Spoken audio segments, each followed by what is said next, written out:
तमीज जरा नहीं होती, उनकी लल्लो उनकी कंट्रोल में नहीं होती है, उनकी जुबान उनके कंट्रोल में। लल्लो क्या क्या मतलब कि उनकी जुबान उनके इख्तियार में। लल्लो जुबान को कहते हैं? जी जी। शौहर घर आता है, पानी देने की बजाय, उसके जूते उतारने की बजाय, उसको खाना गर्म करके देने की बजाय, जैसे ही शौहर घर में दाखिल होता है साथ ही उस पे चीखना चलाना शुरू कर देती है। कोई खर्चों का रोला डाल के बैठ जाती है, कोई किस चीज का, बच्चों के पैम्पर मेडिसिन, बच्चों के। देखे, शौहर सारा दिन काम पे होता है, शाम को अगर वो घर पे आता है तो घर पे आके बजाय इसके, क्योंकि शौहर शाम को घर पे इस वजह से आता है ना ताकि वो आए, उसकी बीवी उसको सुकून दे, उसको रिलैक्स फील करवाए, उसकी खिदमत करे। ये तो नहीं है ना कि शौहर सारा दिन बाहर काम भी करे, बच्चों के भी पेट पाले, बीवी के भी पेट पाले, माँ बाप के भी पेट पाले, और उसके बाद जब वो घर पे आए तो फिर उसके ये सर दर्द, ये से आपके कहने का मतलब अगर मर्द बाहर से घर आता है तो उसकी औरत को उसका शूज भी उतारने चाहिए, जूतियां भी उतारनी चाहिए? जी जी बिल्कुल उतारनी चाहिए। उसने पिशावरी चप्पल पहनी हुई है उसको वो उतारनी चाहिए, उसने अगर जॉगर पहने हुए उसको वो उतारने चाहिए, अगर उसने खुस्सा पहना हुआ है उसको वो उतारने चाहिए, अगर उसने स्लीपर पहने हुए उसको वो भी उतारने चाहिए।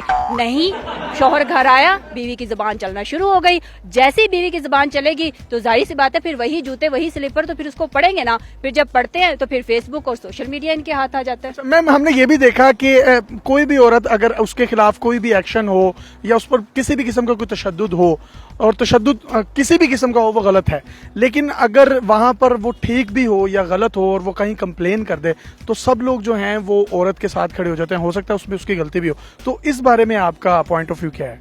देखें, पहली बात तो ये है कि तशद्दुद नहीं करना चाहिए, मर्द को भी तशद्दुद नहीं करना चाहिए। ये नहीं है कि मैंने पहली बात यही कही थी कि मैं फेमिनिज्म के ना तो खिलाफ हूँ ना इसके हक में हूँ। शौहर को भी तशद्दुद नहीं करना चाहिए, लेकिन औरत को भी तो अपने लल्लों को अपनी कंट्रोल में रखना चाहिए ना, अपने लल्लों को अपनी कंट्रोल में रखना चाहिए ना, अपने लल्लों को अपनी कंट्रोल में रखना चाहिए ना। जाहिर सी बात है फिर जब मर्द के पास कुछ नहीं बचता तो फिर उसने हाथ तो उठाना ही होता। तो मेरा नहीं ख्याल कि इसमें कोई इतनी बड़ी बात है। हमारी माओ ने भी मारे खाई हैं, इतनी ज्यादा नहीं, लेकिन ये ठीक है कि हाँ, और जितने एक आदमी अगर हस्बैंड लगा दे अपनी वाइफ को तो कोई इतने कोई, मेरा नहीं ख्याल कि इसमें इतनी कोई बुराई है। तो आप जो बात कर रही हैं आप इस पे आप अपने होशो हवास में कर रही हैं? मैं तो इस तरह का कोई प्लेटफॉर्म चाह रही थी कि मुझे कुछ इस तरह। भाईजान आपको मारते हैं? नहीं, मेरी शादी नहीं हुई, मेरी शादी नहीं हुई, मेरी शादी नहीं हुई, शादी नहीं है तो वैसे एक्सपेक्ट करते हैं। लेकिन हमारी माएँ, हमारी मामियाँ, हमारी खालाएं, ठीक है, मतलब कि मेरा तो ये ख्याल है कि औरत मार खाती है तो अपनी जुबान की वजह से खाती है। और अपनी जुबान को कंट्रोल में रखेगी तो मेरा नहीं ख्याल कि मर्द पागल नहीं है कि वो इस तरफ बिला वजह हाथ उठाएगा। अच्छा, तो अब बाज़ औक़ात हमने ये भी देखा है कि ये कुछ पोस्टर्स भी लगे कि अपना खाना खुद गर्म कर लो। मैं इसके बहुत अगेंस्ट हूँ। ये इंतहाई बेहयाई हमारी औरतों ने मुआशरे में फैलाई हुई है। मैम, आपके इन तासुरात के बाद आपको पता है कि खास तौर पर जो हमारी पाकिस्तान की खवातीन हैं वो आपके खिलाफ बहुत बुरा भला कहेंगी, तो उनको लिए कोई पैगाम है?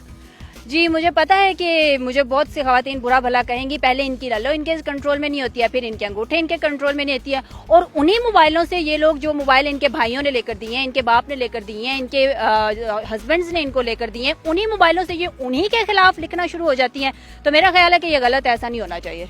मैम, हमने देखा माशाल्लाह आप भी पढ़ी लिखी हैं और आपकी बिल्कुल भी जुबान नहीं चल रही, तो उन लोगों को कोई पैगाम देना चाहेंगे जिनकी जुबान चलती है? जी, मैं उनको यही पैगाम देना चाहूंगी कि खुदा का खौफ करें अपने शौहरों के सामने। हमारे इस्लाम में भी ये बात बताई गई है कि अपने शौहर की खिदमत करें, तो प्लीज अपने शौहरों की खिदमत करें, अपने भाइयों की खिदमत करें, अपने बाप की खिदमत करें, ना कि उनके सामने अपनी जो जुबानें उनको टर टर करके चलाती रहें। ठीक है, मतलब कि होता है, लेकिन इतना भी नहीं होता है कि आप जो है वो आगे से बदतमीजी शुरू कर दें। और जाहिर सी बात है जब आप बदतमीजी करेंगी तो फिर वो तो हाथ उठाएंगे ही। अब ये तो नहीं है कि हस्बैंड भी आगे से आपको गाली। आपने ये भी कहा कि अगर शोहर एक आधी लगा भी दे तो खैर है? जी जी, अगर एक आधी लगा भी दे तो मेरा नहीं ख्याल के, क्योंकि इसमें कोई बुराई है। चले मैम, अल्लाह करे आपको कोई बड़ा शरीफुल नफ्स इंसान जो है वो आपके हिस्से में आए शोहरत के, और शोहर के रूप में भी अपने मेजबान यासिर शामी को इजाजत दीजिए। ये गलत कह रही हैं, दुरुस्त कह रही हैं, इसका फैसला आपने करना है। अल्लाह हाफिज।